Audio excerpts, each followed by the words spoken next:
If you haven't built a deck before, I'm going to show you the process from start to finish from building a deck, from getting permits to digging holes to putting the work in to getting your final inspection. I'm going to show you that from start to finish. Let's go. First things first, you're going to need a permit. In order to get a permit through the county, you're going to have to get your HOA if you have one to approve it, and if you live in a town, you have to get the town to approve it. So first, you would go to the HOA. Second, you would go to the town.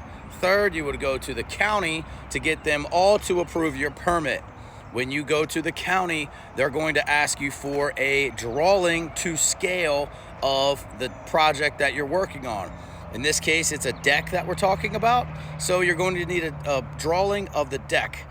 How I did this was I used graph paper, and the graph paper needs to be to scale. So if you have an 8-foot deck that you're building, you should use 2 squares per foot. So you'll have 16 squares. And then you have plenty of room to draw out your door and your stairs and your railings. I'll show you what it looks like, something like this. So after they go back and forth at the county, they'll let you know, hey, this doesn't look good. Where are your footers? What's going on? You'll have to specify on the drawing of where your footers are going to be, how deep they're going to be, how wide they're going to be, because a 6x6 post requires different width than a 4x4 post. In my county, they require 30 inches deep because that's where the grade line is, or the frost line, whatever you want to call it.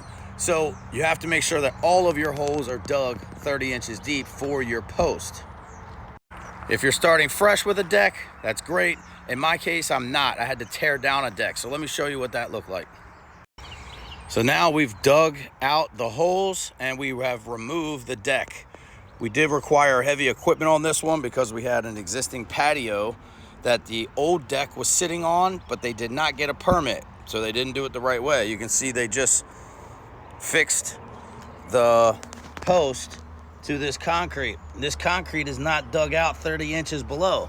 So it's pretty obvious that they didn't use a permit on this project.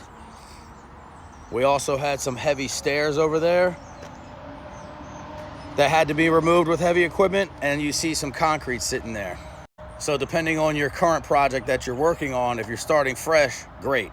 If you're not, you got a lot more work to do. It does require heavy equipment in some cases, but if you're starting with fresh ground, you can dig the holes with the proper equipment. It just takes a little bit longer and a lot of blisters. So today we have step 1. That's getting our footers approved. So the inspector is going to be